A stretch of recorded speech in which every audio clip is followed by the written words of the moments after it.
I'm Katie Uhlmann reporting for TTN-HD Production Live, here with casting director Billy Damota. What inspired you to become a casting director? Let me spit my gum out first. You can keep that rolling. I'm like the worst actor in the world. Actors are never supposed to have gum in their mouth when they start an interview. I forgot. But I wanted to be fresh. I started casting, you know, I grew up in San Francisco as a rock and roll musician, playing music in the late 60s and the early 70s. I'm not supposed to say that because I don't want you to know how old I am, but I'm an old guy. So I started in the sort of the art scene, the music scene in San Francisco. Came to Los Angeles in the middle of the 1970s to become a big rock and roll star, and disco happened. So it kind of screwed up my live music plans. You know, there weren't all the places that had live music in Los Angeles were now turning into discotheques. So I wound up getting into the retail business. You know, when actors aren't working, they're waiting tables. Yeah. Or answering phones or working at the law firm. When musicians aren't working, they're in the retail business because the hours are great and you have a lot of flexibility in your schedule. So I became very successful as a salesman in all areas. I did shoes and insurance and wound up in the car business. And in the mid-'80s, after having been in the car business for years, all my friends around me were dancing and singing and playing music, and I was selling cars, and I needed a change. I was just turning 30 years old. My Saturn was returning. It's an astrological thing. Look it up. And I asked a friend of mine who was casting movies. She'd just done a movie called 16 Candles and Breakfast Club, and she was a friend of mine, and I said, you know, I like people and I like movies. I can put them together. She goes, okay, go ahead and work for me for free. So I wound up interning with her for, I don't know, probably 6 months, and then she put me on payroll. And I worked with her on about, 8 or 10 movies. Predator, The Running Man, Commando, all Arnold movies. I did a movie called Project X, one of Helen Hunt's first big movies. And a movie called Three Amigos. And after that, she took a break to have a baby, and I went on and started my own casting company after a couple of years. And has it been everything you expected it to be? It's been more than I expected. I don't know what I would do if I had to go out and look for a day job. This has been my absolute joy. I think mostly because of the people. I'm not entirely because of the people, because I love the actual creative aspect of painting a picture in a movie, but it's the colors, the people, the actors that I meet every day that really inspire me and that keep me moving forward. And it's always a new family that I'm working with. Every movie, every TV show. You know, I work on a TV show called America's Most Wanted, and I've been doing that for about 20 years now, and I've developed a big family over there. But that's sort of my base family, and every week there's a new group of actors that I meet, new actors that are coming in out of town, and it gives me the opportunity to see a lot of people that are not necessarily represented by an agent or that are not in the union yet. So I get a chance to see a lot of new talent, which is a really inspiring thing for me. Is there anyone in particular who you saw starting out and you've seen their careers develop that really stands out for you? Oh, yeah. I mean, there are probably 100 actors who I've worked with over the years that have seen great success. There's a lot more that haven't. Probably a lot more that have gone back to where they're from or got out of the business and became car salesmen, you know. But there are some that really did well. I mean, Brad Pitt was one of the I was one of the first casting directors he read for, and I sort of, you know, watched his career go from reading for me for a little bad horror movie in the late 80s to, you know, becoming who he is today. Cameron Diaz, I cast her in a commercial, a Coca-Cola commercial in the 80s, late 80s, I think, for a director named Alex Proyas, who directed The Crow and I, Robot, which I was lucky enough to be able to work on with him as well. And the great thing about it was that it was an opportunity for me to sort of see people's careers, Brad and Cameron, go from reading for me for a little nothing to sort of moving forward. And you know, I think you never really know. You hope for them because they're so inspiring to watch, because they're excited. I mean, Brad was the kind of guy that was, every job he would come in to read for me. He came out from Missouri with nothing but a bunch of stuff in his car, was living with his roommate who was a production manager on a movie I was working on, and was begged to come in to read for a little part in the thing. And every time he came in to read for me, and he came in about a half a dozen times, he was so excited about what he was doing. And it's that kind of excitement that I love to see in new actors, and I think what carries them through to bigger and better things. Not always. I mean, sometimes it's just the luck of the draw, but you know. What's the #1 mistake you think actors make when they come in to read for you? Not bringing me cookies. No, that's So do you accept bribes? No, I don't accept bribes. If you know anything about my past history with paying to meet casting directors, there's a whole industry out there. It's called the casting director workshop thing. That's for another interview, but that's where actors literally pay to meet casting. I mean, you probably have run into it too. You've seen it, or you know what it is. But you never have to pay to meet me, ever. See, you're right here, and you haven't given me a check yet. No. But what was the question? What's the #1 mistake actors make? The mistake they make, I think, really, is and by the way, cookies are not good for me because I'm diabetic. So I'll write that down. Right. Oh, yeah. I think the mistake they make is they come in unprepared. Mm-hmm. When you get one chance in a month to go out and read for something that's of any substance at all, and you walk in to the office saying, where are the sides? I got stuck in traffic and I couldn't pick them up a couple days ago, I mean, there's no excuse for not coming in completely prepared.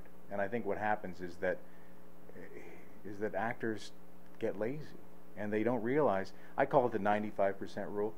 5% of the actors out there are ready, are trained, they have their package, their reel, their headshot, their training, their whatever they need to really attack the business. They have it together.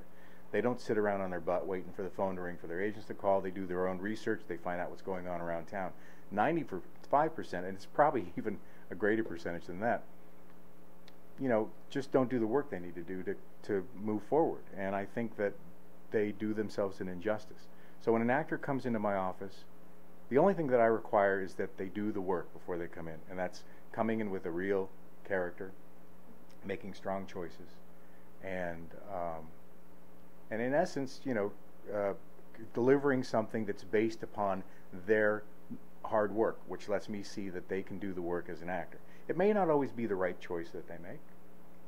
They may be offbeat. I know what the director's looking for, so I may adjust the actor. But to see them come in and do the work and do the preparation means that there's something there that I can, sort of massage and mold and shape into something that I ultimately will work for a callback for the director and producer. And what advice would you give to an up-and-coming casting director? Look for a job that pays you a lot more money. No, I don't need any more competition. So to all the up-and-coming casting directors out there, it's a great business. I mean, I've had a very great luck in 28 years now casting. I've been a very blessed guy to have the kind of jobs that I've had, to work with the kind of directors I've been able to work with, to work with the actors I've been able to work with. But the economy is different than it was when I started. Mm-hmm. And everybody, from a production standpoint, is trying to steal every service they can get, and casting has become one of those services that is so valuable, but is undervalued by the people that are writing the check. The last time a producer will try to cast a movie by themselves is the first time they've tried to cast a movie by themselves, because they need us. And so what I think every producer, what every studio, what every network needs to realize is that we're not just secretaries. We're the ones that help find the best talent that helps them sell their product. So my advice is that if you're going to get in the business, it's a great career. It's a ton of fun. It's a very creative thing, but you have to remember that it's not a $1 million industry, you know, casting like it used to be. It used to be you could literally make, you know, $500,000 a year in casting big studio movies, and now you're lucky if you get paid scale. There's not really a scale for casting directors, but you're lucky if you get paid, you know, a minimum wage nowadays. You know. What is your casting process? How do you select people to bring in and then make a decision? A few different avenues that we go down to look for talent. First of all, we put out a breakdown. The breakdown goes out to all the agents and the managers, and if you know what a breakdown is, that's the job listing for the movie or TV show that we're working on. Once we send that breakdown out, we get tons and tons of submissions. One of these days, I'll show you this side of the breakdown expressed, so you can see how many roles how many actors I get submitted for one role. It's pretty incredible. But I also go through my own personal files, so the people I've met in the past who've booked jobs that I've worked on, or who have read for me in the past, who I really like, who I think are, you know, right for the job I'm working on, or people I've seen in theater, or people I've seen in acting classes. I go to a lot of acting classes, or people I've seen in general interviews, because I do general interviews where I'll meet an actor face to face, kind of putting a face to the headshot and sort of understanding a little bit more about them. So those people are all in my files. That, along with the people that are submitted or that submit themselves via Actors Access, are the people that I'll consider. Now, what I do is I go through all of those with a fine-tooth comb and pick the ones that are first of all look right for the job, but just as important, are qualified actors. I'll take my chance on some people sometimes, because you'll love to discover new people. You love to find that, you know, I mean, our perks are when the director says to me, "Where'd you find that guy?" or "Where did she come from?" You know, well, I did my work as a casting director. I was out looking for talent. I was scouting and scouring to make sure that every single role was filled with the best person for that role, the best actor. What is the importance of actors studying the craft of acting, and where are good places to do that? Well, I think that every actor, like in every profession, should be well trained. If you're a doctor or you're a lawyer or any profession, you want to be the best you can be, you go to school. Even actors who have been in the business for 20 years, 30 years, movie stars, are still in class because they know there's always something to learn. That having been said, there are very expensive classes you can go to, and there are very inexpensive classes you can go to, and find really good teachers on both levels. My advice to actors is always to audit, and that just means sitting in on the class to see how it works, to see if it's your style, to see if the vibe is something that's right for you. And the teacher may have a great reputation, but it may not click with you. You know, their style might not click with you. So make sure you always sit in. And I suggest that for everything, whether you're looking for a photographer or a good acting coach or anything related to what you're going to put money out of pocket for. You should always be able to check them out before you do it. I've heard before that casting directors have amazing memories and they'll remember certain actors for years, even if they haven't seen them in a while. Would you agree with that? I can't remember the question again. It was a joke. That was a joke. It was a long question. I was making a joke, get it? Because the memory thing, it just depends on how old you are and how many, if you take your vitamins. I have a really good memory. I happen to be, I think, in the norm in the casting business. I think that's part of what makes us good, is that we see somebody in a TV show, or we see somebody that we've met in a reading or an audition years ago, and we think, you know, let's think of that person. Yeah, I mean, to me, I think that's a really important part of our job. I think we need to, first of all, we need to do our homework, and that's going to movies and plays and watching every TV show and going to acting classes and seeing all the graduating showcases, which are coming up soon, and remembering the people in those instances that we see that we like and bringing them in. Makes us better casting directors. What are you hoping to do in the future? What are your goals? You know, I try to live each day one at a time. It's the kind of thing that, I mean, I love what I do so much that I can't think about what else I would do if I had to ever go out and find a day job. If this is like a really great career for me. It may not be the right thing for everybody, but what it does for me is it combines a certain level of freedom, because I'm an independent casting director. I'm not working for a studio or a network. I work when I want on the projects I want. So for me, that flexibility is magical for me. I can take a vacation. I can take some time off to work in the garden and plant my tomatoes.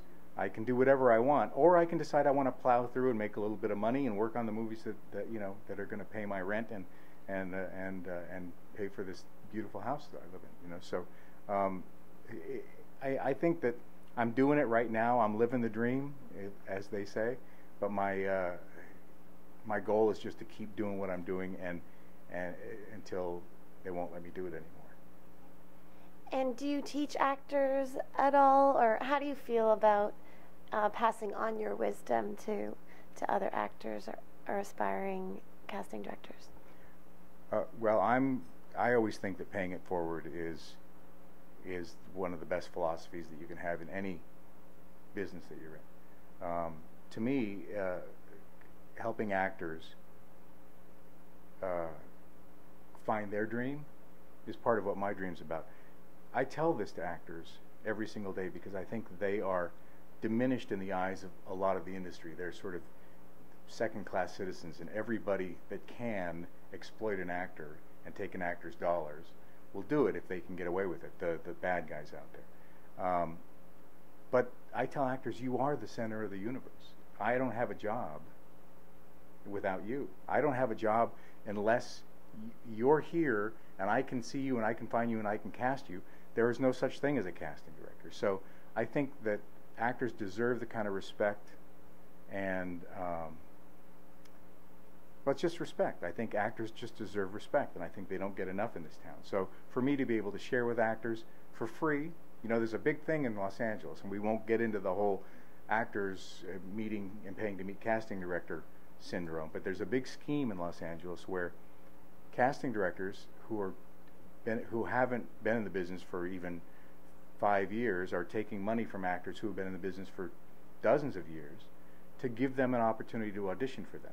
And to me, that's just wrong. Or to give them an opportunity to learn from them. You know, I think teaching is one thing, but I think paying a casting director to audition for them or to get in front of them is just wrong. And so I do everything I can to try to steer actors in the right direction and meet casting directors that are giving and caring and that will open their doors to them because they are enriched by that actor.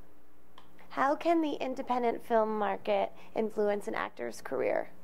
Wow, that's a good question. Well, you know, there's the studio film market, which is, you know, $100 million movies. And then there's the independent film market, which is, you know, $200,000 movies. The great thing about the independent films that are sort of flooding our market now is that, well, there's the double-edged sword. If you've got a camera, you can make a movie, but you can also make a really bad movie. So, but there's some really good product out there, and it's up to the actor to sort of, you know, navigate the landscape when it comes to the kinds of projects they want to be involved in. But the great thing is you can get a big part in a little movie, and you can really make a big splash. I think nowadays with web content, with people making web series and webisodes, and you know, made for internet kind of projects, small movies that don't cost a lot of money, that are anywhere from, you know, you can even do a SAG ultra low budget movie for less than $100,000 now, and you can get really great SAG actors to surround you with. So I think actors that have a dream to create something for themselves, there's never been a better time to make your own movies, to get in small independent projects that you see out there, and really kind of get in on a ground level, but that has an opportunity to sort of move you into a much, you know, bigger arena. You know, it can be stratospheric, the kind of leaps you can take as an actor from little movies. So because it's a small budget movie, a low budget movie, don't shy away from it. I mean, those are the things that you know, I mean, you can really, there are actors out there that I know now that are doing lead roles in little movies, and really they're great showcases. So they're great places for actors to find great work and move their career forward. What do you think about actors creating their own content for the internet or for film festivals, etc.?